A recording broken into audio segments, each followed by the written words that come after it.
Now to Secretary of State Antony Blinken, who is at the State Department. Good morning to you, Mr. Secretary. Morning, Margaret. Good to be with you. Tension is very high in the region. Are you changing your security posture? Are you pulling any U.S. personnel out of the area? Margaret, we are concerned at the possibility of Iranian proxies escalating their attacks against our own personnel, our own people. We're taking every measure to make sure that we can defend them and, if necessary, respond decisively.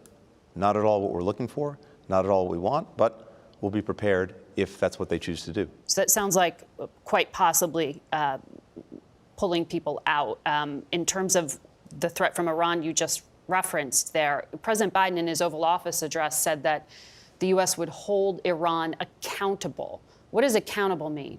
Well, what you've seen already, Margaret, is a very clear message from the President, backed up by the deployment of two of our largest aircraft carrier battle groups to make sure that it's clear no one should take advantage of this moment to escalate to further attacks on Israel or, for that matter, attacks on us, on our personnel. And this is not by way of, in terms of what we're doing by provocation. It's designed to deter, designed to make clear that no one should use this moment in any way to escalate. We'll stay tuned. In terms of what's happening in Gaza, I know there are an estimated 500 to 600 Americans there. Is there any chance Israel lets some of those Americans out or Egypt allows some of those Americans in? You're exactly right. And to date, at least, Hamas has blocked them from leaving, showing once again its total disregard for civilians of any kind who are stuck in Gaza. Have you asked the Israeli government to delay in order to give you more time to broker the release of these hostages? First, step back for a second, because it's important to remember what happened. It's incredible how quickly that gets lost, because it was only a couple of weeks ago that Hamas invaded Israel with its terrorist fighters and slaughtered, and I use that word very deliberately, slaughtered so many people. Again, right. Men, women, young children, babies, old people, you name it. And they continue to rain rockets down on Israel. When I was there a few days ago, we had to take shelter a couple of times because of incoming rockets from Hamas. So my point is this: no country can be expected to tolerate this, to live with this. And as we said from the start, Israel has both the right and even the obligation not only to defend itself, but to try to make sure that, to the best of its ability, this can't happen again. So we talk to the Israelis about what they're planning. We give them our best advice. It's important, as we've said, not only what they do, but how they do it, particularly when it comes to making sure that civilians are as protected as they possibly can be in this crossfire of Hamas is making. But in terms of what we're talking to Israel about with regard to their military operations, it really is focused on both how they do it and how best to achieve the results that they seek. So let's talk about how they do it. You're right to lay out just how absolutely horrific that attack was 2 weeks ago. Turning the page to what has happened during the following 2 weeks, UNICEF says 1,524 children have been killed in the Gaza Strip during these bombings. Why isn't the U.S. calling for at least a temporary ceasefire?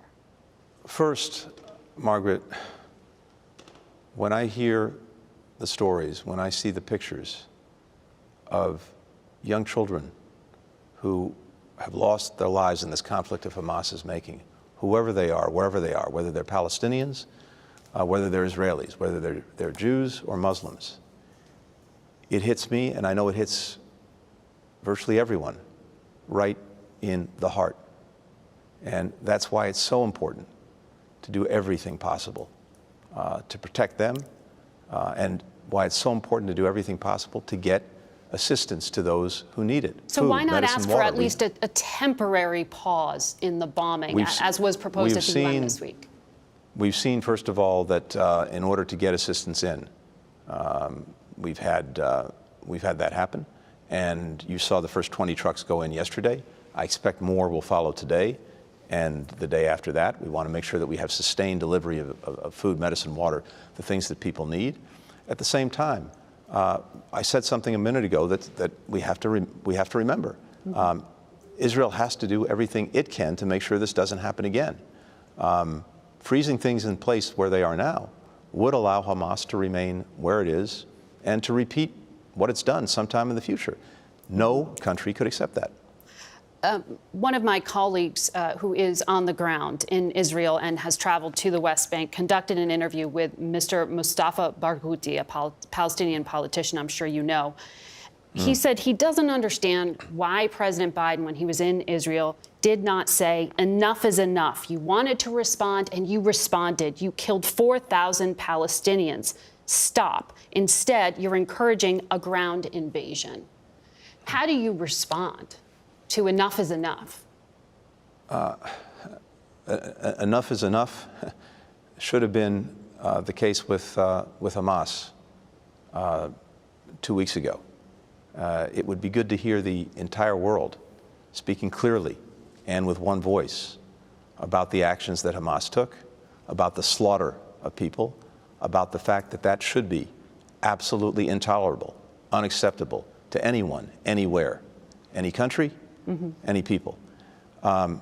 Second, in terms of U.S. interests in the region, one of America's closest allies, the King of Jordan, gave an impassioned speech saying Palestinian lives seem to matter less than Israeli ones. Our lives matter less than other lives. The application of international law is optional, and human rights appear to have boundaries based on races and religions.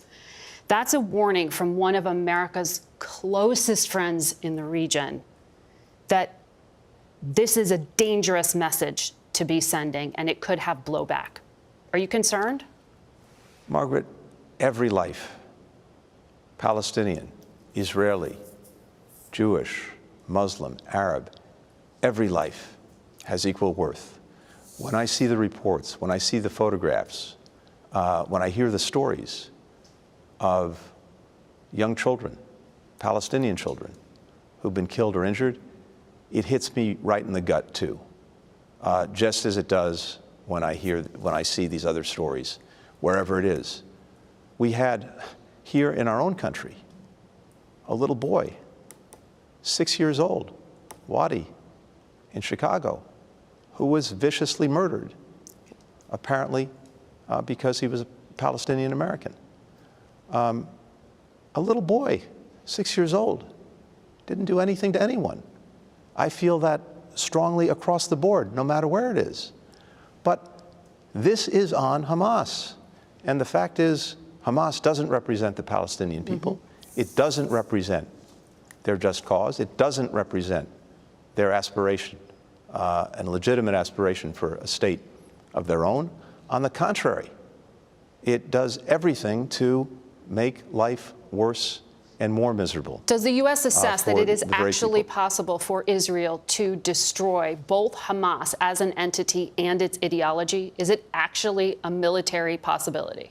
The best way, the only way to defeat an ideology, no matter how warped, and in the case of Hamas, it's about as warped as it possibly can be, is to make sure that there is a better, a clearer alternative for people. And that alternative is very clear, and it's very stark.